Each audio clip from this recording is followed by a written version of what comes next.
네, 하나님의 사랑이 여러분과 함께 하심을 믿습니다. 네. 5월에 또 아름다운 이제 꽃이 피는 그 꽃 가운데 장미가 피고 있죠. 여러분 길에 곳곳에 다니시면 빨간 장미꽃이 막 피고 있습니다. 네. 여러분 우리를 향해 하나님의 사랑이 날마다 우리를 향하고 계심을 믿으며 행복한 자의 삶을 살아갈 수 있기를 바랍니다. 예. 여러분 이렇게 장미를 받으면 여러분 어떠세요? 느낌이? 장미를 받으면 느낌이? 예, 아유 더럽네라고 하는 사람이 없어요. 그죠? 다 아이고 좋다라고 생각하죠. 아이고 좋다 생각하잖아요. 하나님께서 여러분에게 장미꽃을 선물하신 줄 믿습니다. 네. 여러분 마술쇼를 보면 남녀노소 할 것 없이 모두 다 흥미와 재미를 느끼는 것을 볼 수가 있어요. 네. 그래서 모자에서 갑자기 비둘기를 꺼내기도 하고, 예, 끊임없이 손수건이 나오기도 하고 그런 마술들을 보면 와 신기하다 그렇게 여기게 되죠. 또 박스 안에 여성이 들어갔는데 거기에다가 뭐 이렇게 칼도 꽂고 했는데 열어보니까 사라져 있는 마술. 예, 우리가 흔하게 보는 말씀, 또 마술이고 또 공중부양을 했는데 예, 그냥 이렇게 올라가고 또 링을 이렇게 그 몸을 관통하고 통과하면 예, 아무 줄도 있지 않는 그런 마술을 보면서 너무 신기하다. 줄도 없는데 어떻게 이렇게 마술을 할 수 있을까? 굉장히 신기해하는 것을 볼 수가 있어요. 최근에 유명한 마술 가운데는 드레스를 입었는데 계속 한번 이렇게 할 때마다 옷이 계속 바뀌죠. 예, 옷이 계속 바뀌는 마술. 그래서 하얀색이었다가 노란색으로 바뀌고 또 빨간색으로 바뀌고 막 그런 마술이 있어요. 예. 그래서 옷이 계속 바뀌는 마술, 한 10번 이상 옷이 바뀌는 그런 마술을 보면서 신기하다 하는 것을 느끼게 되죠. 여러분 그런데 이 마술이 진짜 마술일까요? 진짜 이 사람이 이 마술사가 능력이 있어가지고 이런 신기한 일들을 벌이고 있을까요? 그렇지 않죠. 마술은 실제와 다르죠. 마술은 대부분 속임수이면서 좋은 말로 표현하면 과학입니다. 좋은 말로 표현하면 과학이에요. 네. 자, 속임수이면서 과학인 거죠. 진짜 마술이라면 아마 도깨비 방망이를 부리듯이 아마 금은보화를 가득하게 만들 수 있을 거예요. 예. 그래서 누구보다도 가장 강력한 힘을 가진 자가 되겠죠. 네. 우리의 삶에도 진짜와 거짓이 있죠. 진짜와 거짓을 구별하는 사람이 지혜로운 사람입니다. 네. 그리고 이 진짜와 거짓을 구별하는 사람이 진정한 또 하나님의 사람이라는 것이죠. 자, 오늘 말씀은 진짜 믿음과 거짓 믿음에 대해서 말씀을 하고 있어요. 예. 그래서 우리가 좀 사실은 흔하게 익숙하게 생각했던 것들이 거짓 믿음인 경우가 있다는 거예요. 우리가 기대하고 우리가 바라는 것들이 소망하는 바가 때때로 거짓 믿음인 경우가 있다는 거예요. 오늘 말씀 그것을 굉장히 매우 예리하게 지적을 하고 있는 말씀이에요. 예. 내가 기대하고 했던 것, 내가 바랐던 것, 그런 것들이 잘못된 믿음일 수 있구나 라는 것을 우리에게 굉장히 날카롭게 지적을 하고 있습니다. 자, 우리가 예레미야 오늘 28장의 말씀을 보고 있는데요. 예레미야 26장에서 45장까지의 말씀은 예루살렘이 바벨론에게 함락되기 전까지의 말씀이에요. 예, 그래서 45장에서 완전히 함락되어 버리게 되는데, 자, 오늘 예레미야 28장의 말씀은 그 가운데 예레미야 선지자와 당대 거짓 선지자 중에 대표라고 할 수 있는 하나냐라는 선지자와의 대립에 대해서 말씀을 하고 있어요. 예. 그래서 마치 오늘 이 장면이 아하방 때, 북왕국 이스라엘에서 아하방 때에 갈멜산에서 예, 엘리야와 거짓 선지자 850명과 싸우는 그런 모습과 그 모습이 연상될 수 있는 그런 장면이 오늘 나오고 있는 거예요. 예. 물론 여기서 심하게 불이 내리게 해서 그런 기적이 일어나거나 그런 건 아니지만 하나님의 말씀을 그 기준을 가지고 서로 대립하고 있는 장면이 나오고 있는 것이죠. 거짓 선지자들은 그 숫자가 많았어요. 여기서도 보면 그 숫자가 많았고 그 중에 대표가 하나냐라는 선지자였어요. 그리고 하나님의 말씀을 진짜로 들었던 선지자, 유일하게 들었던 선지자가 바로 예레미야인데 그는 혼자 서 있는 상황인 것이죠. 그리고 여기에 왕도 있었고 대부분 백성이 어디에 치우쳐 있었어요? 대부분의 백성이 거짓 선지자들의 말에 치우쳐 있는 상황이었어요. 여러분, 이 장면에서 우리가 생각해야 되는 것은 다수에 해당하는 사람들이 진짜 믿음이 아닐 수 있다는 거예요. 작은 소수의 믿음이 오히려 진짜 믿음일 수 있다는 것이죠. 여러분, 우리가 많은 사람이 몰려 있는 곳을 좋아할 때가 있잖아요. 그렇죠? 내가 거기 함께 하지 못하면 소외된 것 같고 뒤떨어져 보이는 그런 느낌을 받을 때가 있어요. 하지만 그것이 거짓일 경우가 많이 있고 망하는 길일 경우가 많이 있다는 거예요. 그래서 많이 사람들이 몰려있는 곳을 오히려 따라다니면 오히려 그 길에서 망할 수도 있구나, 그런 생각을 해야 됩니다. 지금 바로 그런 상황 속에 오늘 말씀이 놓여져 있어요. 예. 자, 예레미야는 하나님의 말씀을 받았던 진짜 선지자였어요. 반면에 진짜 하나냐는 사람들이 원하는 것이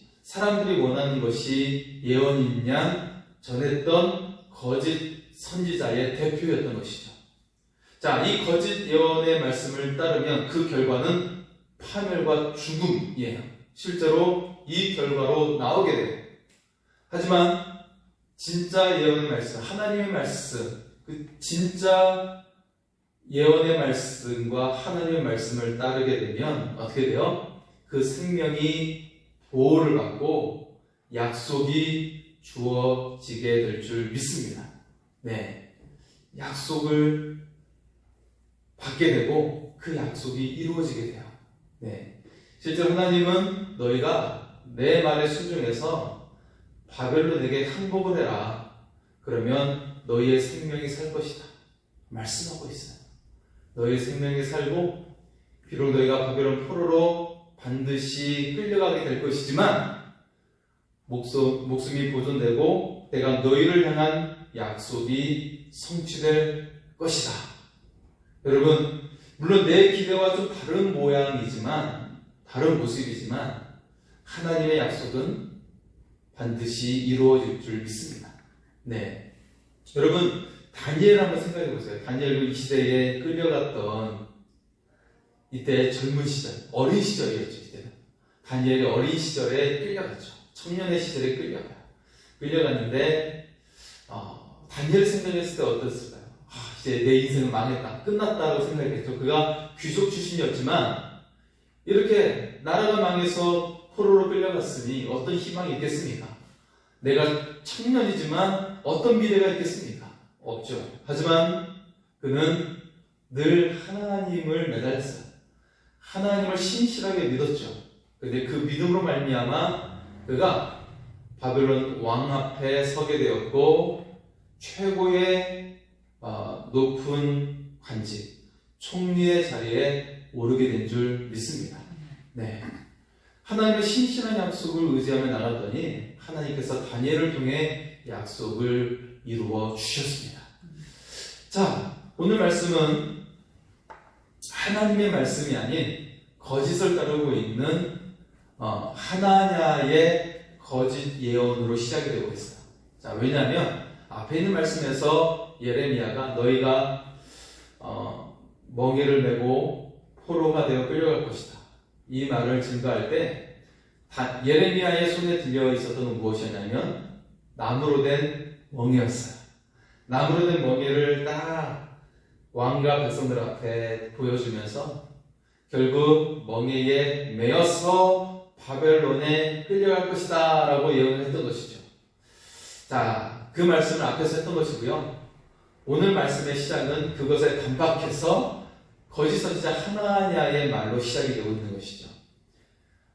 이 하나냐는 하나님이 주시지 않은 예언을 들려주고 있어요. 곧 사람들이 원하는 말을 들려주고 있는 것이죠.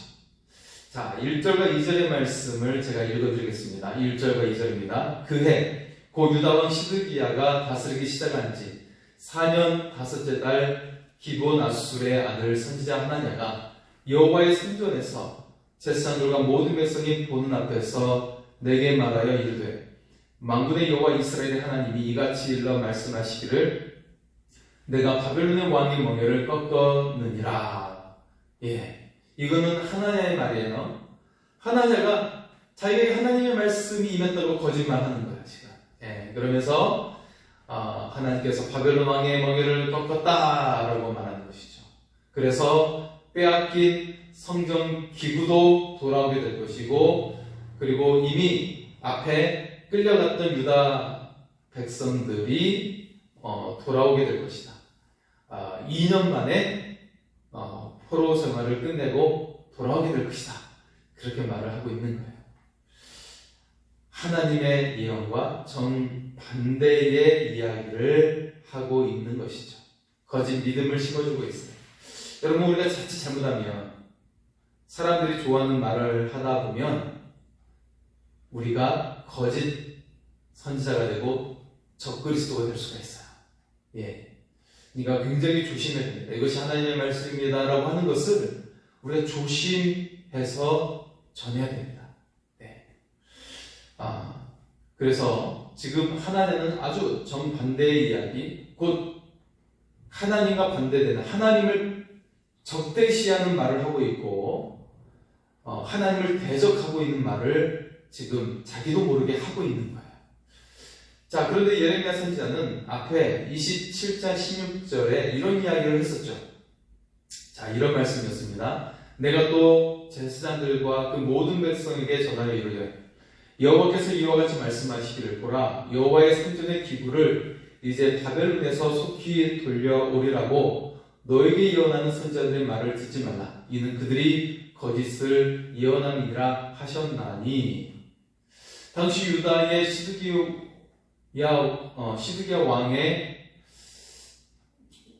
왕과 고관들 그리고 백성들을 향해서 예레미야가 말을 하고 있는 거예요. 그들이 거짓 선지자들의 말에 귀를 기울이고 있었기 때문이에요.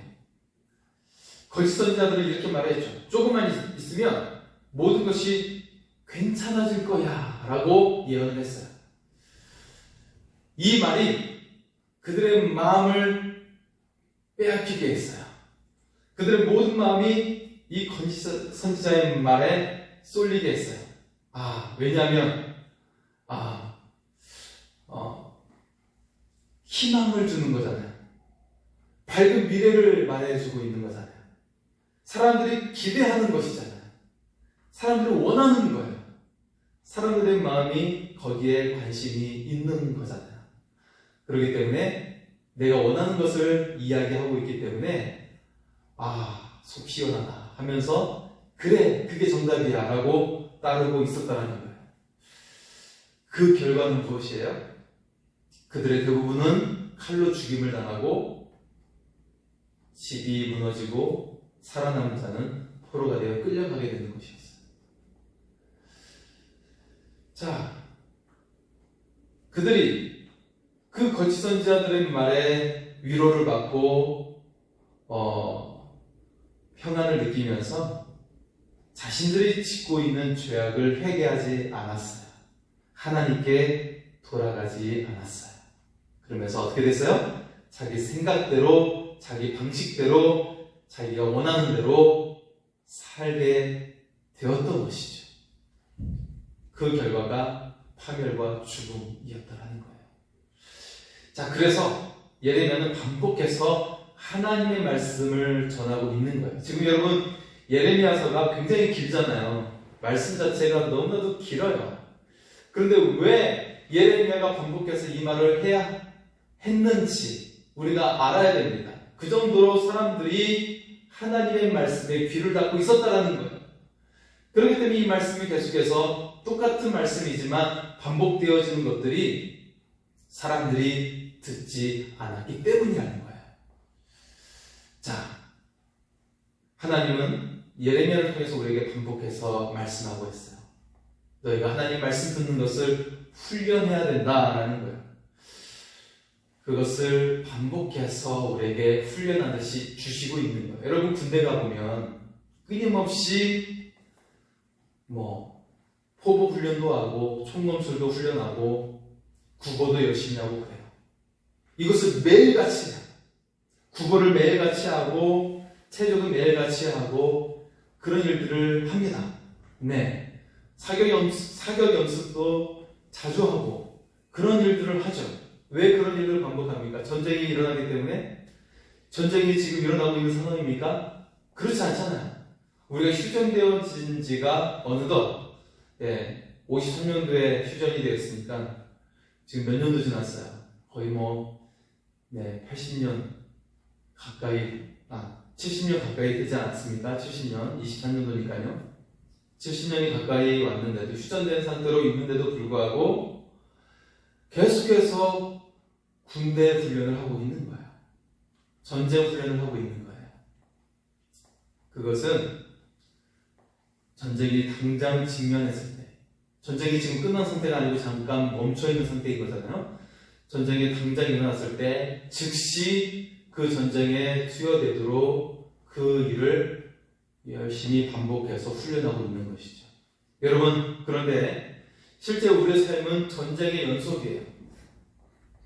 전쟁이 멈춰있는 것이 아니라 실제 우리의 삶은 영적 전쟁의 연속이라는 거예요. 여러분, 매일같이 우리는 선택의 기로에 있는데 그 모든 선택의 기준이 영적 전쟁 가운데 처해 있어요.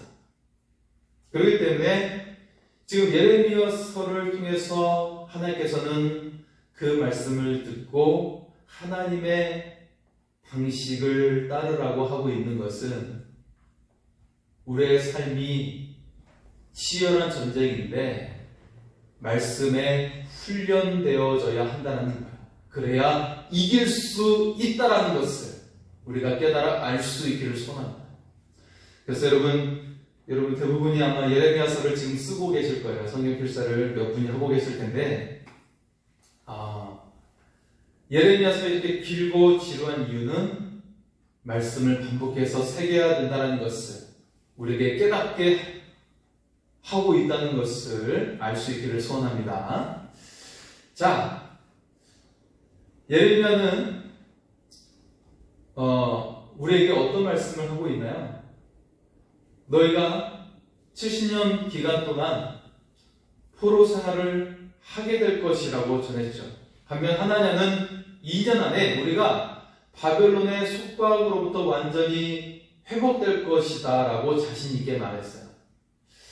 여러분, 우리의 삶 속에 어려움이 있을 때, 힘듦이 있을 때 회복적인 이야기는, 희망적인 이야기는 분명 우리의 기분을 좋게 만들죠. 또 우리의 정신 건강에도 굉장히 좋아요. 그래서 우리는 예레미야와 같은 절망적인 이야기보다는 하나냐와 같은 기분 좋은 희망적인 이야기를 사람들이 더 따르고 좋아하죠. 네, 그 사람들이 더 인기가 있어요. 분명 인기가 있죠.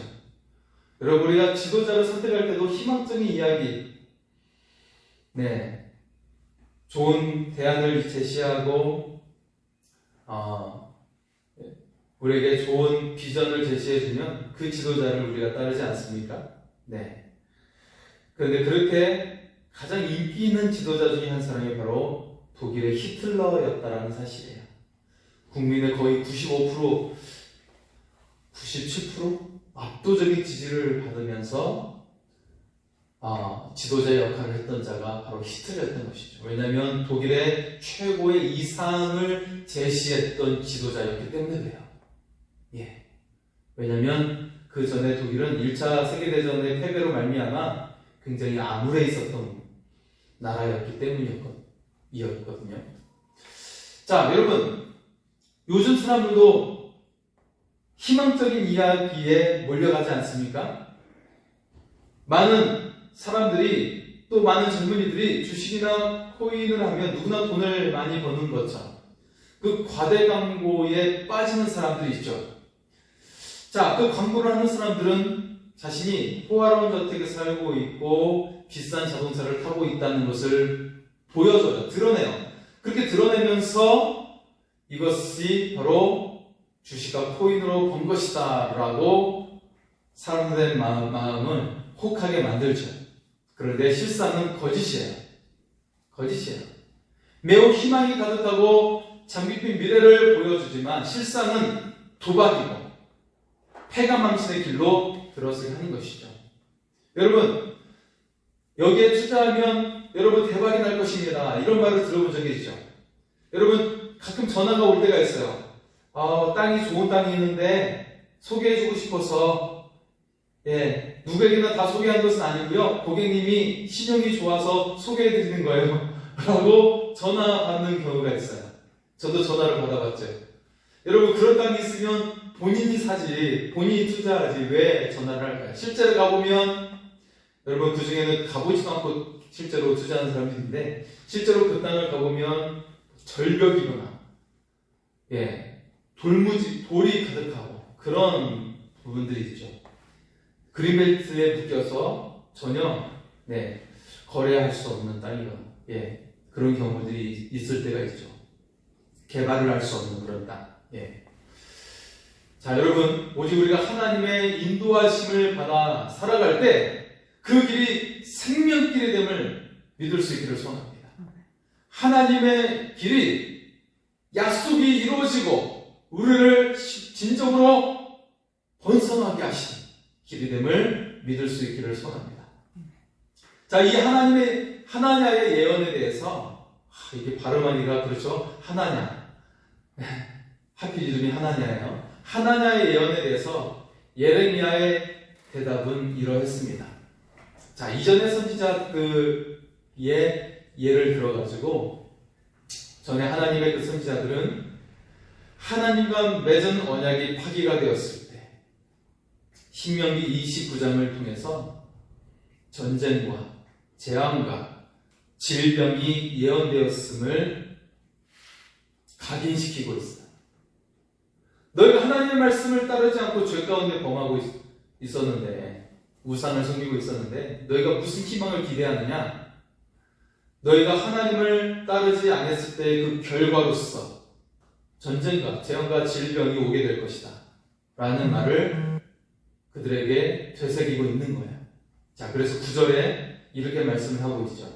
평화를 예언하는 선지자는 그 예언자의 말이 응한 후에야 그가 진실로 여호와께서 보내신 선지자로 인정받게 되리라. 네가 평화를 예언하고 있는데 그것이 응할 때 그 예언이 진짜가 될 것이다. 그것을 증명하게 될 것이다. 라고 말하고 있는 것이죠. 너의 말이 거짓이라고 전하고 있는 것입니다. 자, 이 예레미야의 반응에 대해서 하나냐는 어떤 행동을 취하고 있을까요? 10절과 12절의 말씀입니다. 하나냐의 태도입니다. 선지자 하나냐가 선지자 예레미야의 목에서 멍에를 빼앗아 꺾고 그 모든 백성 앞에서 하나냐가 말하여 이르되 여호와께서 이와 같이 말씀하시니라. 내가 2년 안에 모든 민족의 목에서 바벨론의 왕 느부갓네살의 멍에를 이와 같이 꺾어버리라 하셨느니라 하매 선지자 예레미야가 자기의 길을 가니라. 자, 하나냐는 예레미야의 이 말에 굴하지 않죠. 여전히 2년 내에 지금 잡혀가 있는 자들이 포로 생활을 끝내고 돌아오게 될 것이다 라고 말을 하고 있어요. 자, 희망이 가득한 메시지였지만 거짓 메시지라는 것이죠. 그래서 예레미야는 이제 더 이상 답하지 않고 그 자리를 떠나게 됩니다. 자, 여러분, 하나냐는 도대체 어디에서 나오는 담대함이었을까요? 하나님의 메시지는 유다의 왕과 백성들이 모두 원하는 미래였어요. 그들이 원하는 미래였던 것이죠. 모두가 원하는 희망사항이었어요. 그러나 하나님의 말씀이 아니었죠. 하나님의 말씀은 이제 유다가 완전히 망하는 것이었어요. 그리고 새로 태어나는 것이 하나님의 목적이었어요. 왜냐하면 그들의 죄악이 너무나도 골마 있었기 때문이죠. 수많은 세월 동안 수많은 선지자들을 보내주셨습니다. 그들이 죄악을 수술하기를 여러 번이었어요. 죄악이 너무나도 뿌리가 깊어서 그것을 도려내고 잘라내고 하는 수술을 여러 번 감행을 해왔어요. 그러나 더 이상 치료 불가 상태에 놓이게 된 거예요. 이제는 더 이상 이 육체로는 불가능하니까 이 육체를 벗어버리고 새롭게 부활시켜야 했다는 거예요. 이스라엘이 죄 가운데 완전히 죽었다가 하나님에 의해서 완전히 새롭게 태어나야 하는 그런 수준에 이르게 된 거예요. 그것이 바로 바벨론에 의해서 멸망을 당하고 포로 생활을 하게 하는 것이죠. 이 포로 생활을 통해서 이 백성들이 완전히 새로워지는 경험을 하게 됩니다. 스스로 예배할 처소를 찾아서 회당을 지어요. 거기서 하나님을 부르시죠. 그들 스스로 하나님의 말씀을 갈구해요. 그들 스스로 하나님의 말씀을 읽고 공부해요. 이런 일들이 어디에서 일어나요? 나라가 망했을 때 일어나게 돼요. 그들이 전혀 하지 않았던 행동들을 이제 비로소 나라가 망한 후에 포로 생활 동안에 하게 되는 거예요. 그런 놀라운 기적 같은 일들이 그때 시작이 돼요. 자, 하나님은 바로 이 시기를 마치 예수님을 통한 십자가의 죽으심과 부활의 의미로 담아내고 계신 거예요. 이제 너희가 저 가운데 십자가에서 죽고 주의 부활하심과 함께 완전히 새롭게 태어나라고 이 백성에게 보여주고 있는 것이죠. 여러분, 우리가 자신을 점검해 볼 수 있기를 바랍니다. 여러분은 문제가 있고 고민이 있을 때 누구를 찾아갑니까? 누구에게 쉽게 여러분의 고민을 말하고 있나요? 첫 번째, 주변에 나를 지지해주고 공감해주는 친구나 언니, 그런 분들 계시죠? 두 번째는 나의 고민을 영적 지도자와 또 목사님께 말을 합니다. 세 번째 대상은 나의 고민을 무당에게 찾아가서 말을 합니까? 뭐 정치거나, 여러분 요즘에는 그 사주 보고 이렇게 하는 사람들 곳곳에 있죠. 보통 사람들이 물론 1번을 택하죠.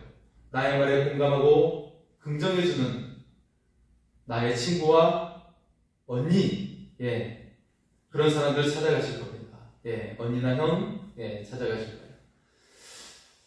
세상 사람들 중에는 간혹 무당을 찾아가는 사람들이 있어요. 왜냐하면 몇 가지 사항을 조심하면 내가 원하는 것을 들어주기 때문이에요. 반면 목사님께 상담을 요청하면 꺼리는 사람들이 있어요. 왜요? 왜 꺼리게 되죠? 목사님들은 대부분 신앙적인 원칙과 기준을 고수하기 때문이에요. 왜냐하면 그것이 하나님의 말씀이기 때문에, 하나님의 기준이기 때문에 이것을 내려놓기가 힘든 거예요. 자, 그래서 이 방법 가운데 하나가 하나님께 회개하는 것과 또 기도해야 한다라는 말을 하고 또 작전 기도를 해보자, 때때로 금식 기도를 해봅시다 라고 말을 하기도 하고 말씀을 붙들고 기도해봅시다 라고 말을 하고. 자, 여러분 이 이야기를 들으면 어때요? 내가 원하는 이야기가 아니에요. 내가 하고 싶은 이야기가 아니에요. 그런데 영적 지도자들은 때때로 이런 이야기를 하게 되죠. 그러나 하나님의 길이 내가 원하는 길이 아니어도, 내가 손해보는 것 같아도, 나를 불편하게 하는 것 같아도 그것이 가장 좋은 길이라는 것을 우리가 볼 수 있기를 소원합니다. 생명의 길, 약속의 성취되는 길이 됩니다. 그것이 비로소 풍성해지는 길이 되고 자자손손 번성하게 될 줄 믿습니다. 하나님의 약속이 성취될 줄 믿습니다. 여러분, 내가 원하는 것이 아니라 할지라도 우리가 하나님의 말씀에 귀를 기울일 수 있기를 소원합니다. 바로 여기에서 진짜 믿음과 가짜 믿음이 나누어지게 된다는 거예요. 오늘 말씀은 바로 이 이야기를 우리에게 매우 날카롭게 지적을 하고 있습니다. 자, 조금 전에 이 멍에를 꺾어버리려고 했던 하나냐에 대해서 예레미야는 하나님께 다른 말씀, 다른 예언의 말씀을 받게 됩니다. 그 자리를 떠났던 예레미야에게 하나님은 예언의 말씀을 다시 주시게 되죠. 14절의 말씀이에요. 14절입니다. 만군의 여호와 이스라엘의 하나님께서 이와 같이 말씀하신다. 내가 쇠멍에로 이 모든 나라의 목에 메워 바벨론의 왕 느부갓네살을 섬기게 하였으니 그들이 그를 섬기리라. 내가 들짐승도 그에게 주었느니라 하라. 자, 하나님의 말씀이에요. 이제 이스라엘은 전에 나무 멍에를 가지고 예레미야가 말을 했었는데 이제는 하나님께서 어떤 멍에를 주시고 계시죠? 쇠 멍에를 메어야 한다라고 이야기하고 있어요. 철로 된 멍에, 깨지지 않는, 부서지지 않는 멍에를 메게 될 것이다. 자, 앞에 하나님은 어떤 말을 해도 바벨론을 통한 이스라엘 심판은 깨질 수 없다라는 이 이야기를 하나님께서 주권적인 선언으로 말씀하고 계신 것입니다. 앞에서 하나냐를 비롯한 여러 선지자들이 거짓된 이야기를 하고 거짓된 희망을 심어줘도 하나님의 심판이 깨질 수 없다라는 것을 하나님께서 주권적으로 선언하고 계신 것입니다. 하나님은 거짓 선지자를 책망하고 계세요. 하나님께서는 하나냐를 보내신 적도 없으셨고 그에게 말씀하신 적도 없다라고 말씀하고 계세요. 다만 이 하나냐는 자신의 생각대로 하나님의 이름을 여러 번 올려서 거짓말을 하고 있다는 거예요. 그리고 백성들이 그 거짓을 믿게 했다는 것이죠. 또한 하나님께서 보낸 진짜 선지자인 예레미야를 대적하고 핍박받게 하고 있었다는 것입니다. 결국 하나님께서는 이 거짓 선지자를 어떻게 대하시고 계실까요? 거짓 선지자의 최후에 대해서 하나님은 말씀하고 있어요. 그 최후가 무엇이에요? 징계받는 것일까요? 직무에서 몇 번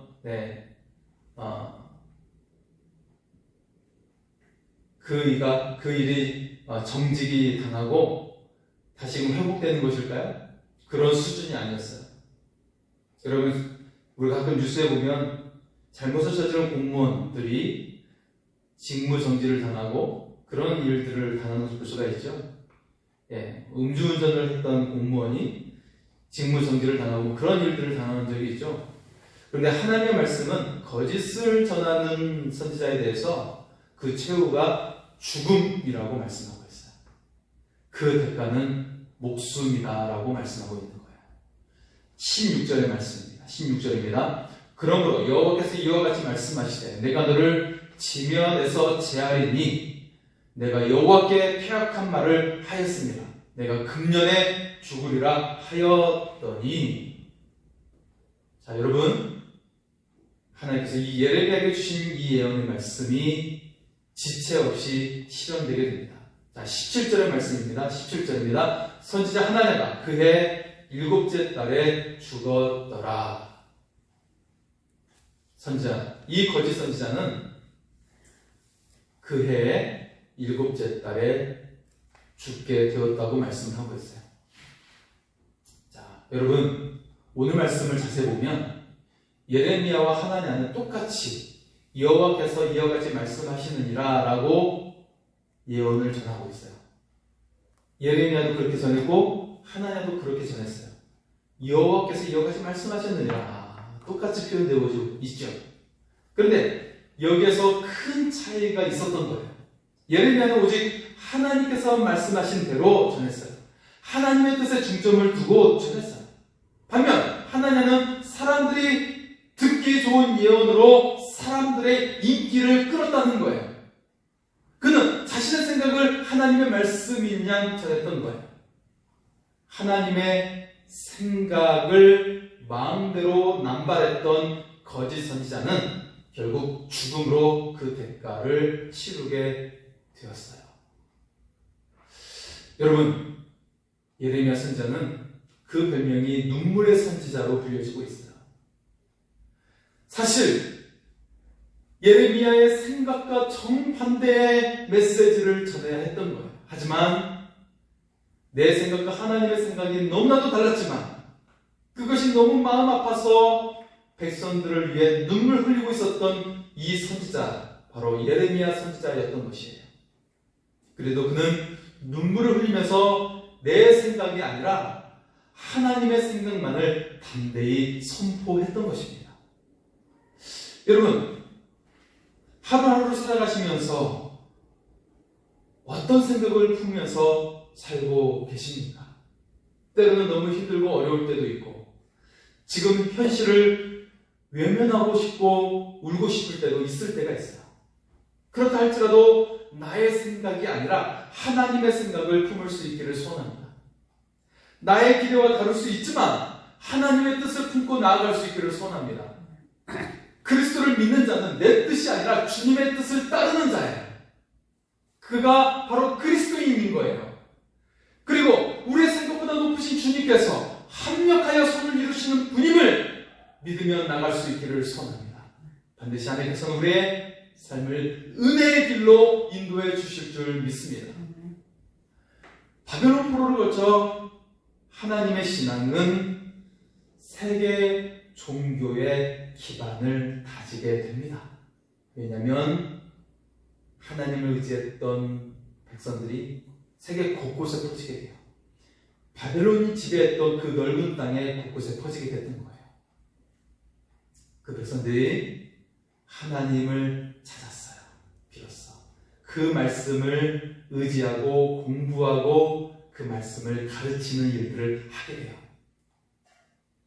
그렇게 회당이 세워지게 되죠. 그 회당에서 사도 바울이 예수 그리스도의 복음을 증거하는 복음의 시발점이 됩니다. 이제 하나님 신앙이 세계 종교로 향해 뻗어 나가게 된 것을 우리가 볼 수 있기를 소원합니다. 이 백성들이 세계를 품는 자로 준비되어지고 있었다라는 것입니다. 좁은 땅, 이스라엘이라는 땅에 국한되지 아니하고 이제는 세계를 향해 뻗어나가고 있는 하나님의 백성이 되어진 줄 믿습니다. 이처럼 하나님의 생각을 품고 하나님의 은혜로 역사를 기대하며 살아갈 수 있기를 소원합니다. 우리의 생각을 넘어 역사하시는 하나님의 위대한 역사를 우리가 경험할 수 있기를 소원합니다.